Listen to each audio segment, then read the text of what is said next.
Entonces, tu momento de crisis es lo que Dios va a usar para decirte, ese que tú ves que es tu peor momento, Dios lo va a convertir en tu mejor momento.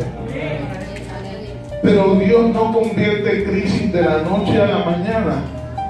Así como llegar a la crisis es un proceso de deterioro, donde se deterioran áreas de tu vida, donde acciones de tu vida se van deteniendo, el salir de la crisis es un proceso de activación, donde Dios va a ir activando partes de tu vida y áreas de tu vida que en un momento se detuvieron.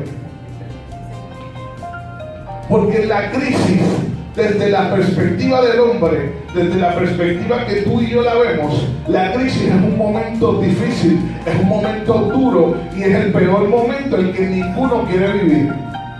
Pero Dios utiliza la crisis para que tú vivas la crisis y Dios poder revivirte de en medio de lo que tú piensas hoy, que es tu muerte. Cuando tú estás en crisis, no hay cabida para un pensamiento positivo ni para un pensamiento de la palabra. Lo único que pasa por tu cabeza es derrota, es confusión y es oscuridad.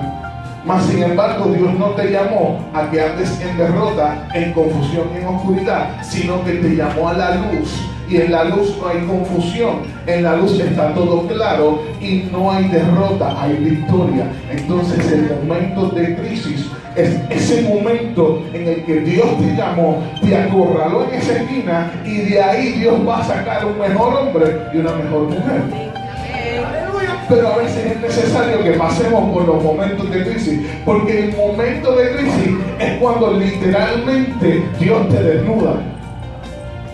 Y cuando Dios te desnuda, significa que Dios quiere que tú hagas una cosa, y es que te pares delante de Dios y te veas tal cual Dios te trajo al mundo. Porque cuando te ves que con tu esfuerzo no puedes lograr nada y con lo que tú haces no puedes alcanzar nada, entonces significa que es momento de ir a Dios y que con Dios alcances cosas y que con Dios conquistes cosas. Pero para eso es necesario los momentos de crisis.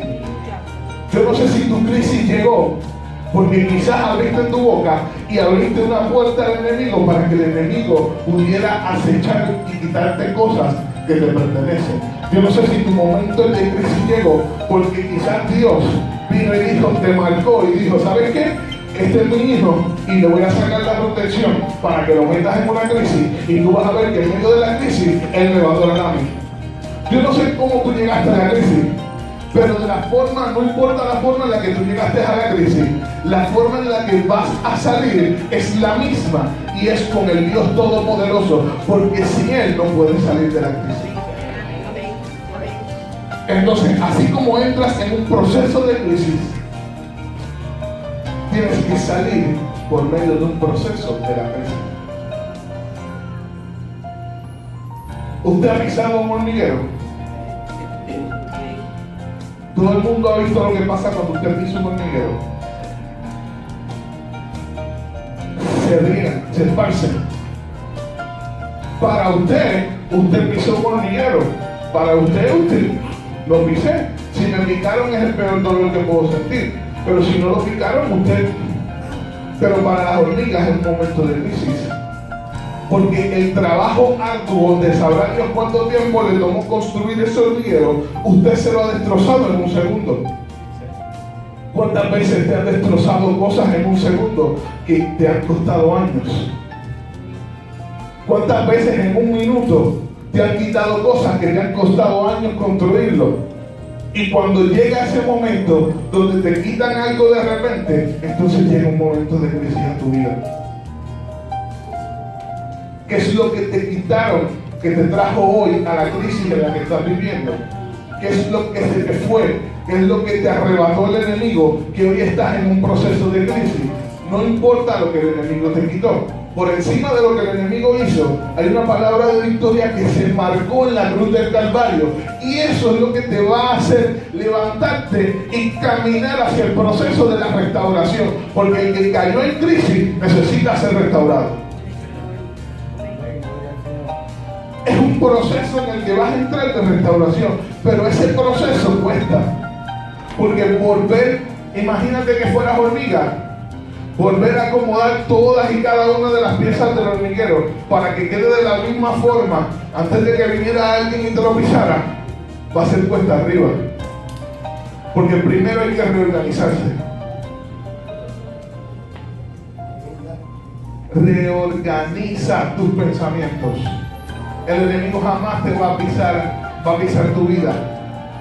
Tu vida, y cuando digo tu vida es que no te puede quitar la vida, pero sí puede pisar tus pensamientos. Sí puede poner su pie sobre tu economía. Sí puede poner su pie sobre tu finanza. Puede poner su pie sobre tu vida espiritual, sobre tu vida emocional, sobre tu familia, sobre tus hijos. Sí lo puede hacer. Hay gente que vive en esta irrealidad de que el enemigo no los puede tocar, pero el enemigo sí le puede tocar. Ahora, diferencia que cuando el enemigo te toque, se encuentre con una persona cimentada en la palabra de Dios, cimentada en la creencia en Cristo. Eso va a ser la diferencia, porque cuando el enemigo te toca, va a encontrar que hay algo que lo toqué, pero tengo que echarme para atrás. No importa cuántas veces tú avances, se va a echar para atrás porque va a haber un ungido. El enemigo no soporta la unción, el enemigo no soporta a alguien que ora, el enemigo no soporta a alguien que conoce de la Biblia. ¿Sabe por qué? Porque es alguien que se sacrifica y en medio de su crisis y de su dolor sabe buscar a Dios. En medio de tu crisis tienes que reordenar tus pensamientos y empezar a poner a Dios en primer lugar. Es lo que es el principio de la reorganización de tu crisis.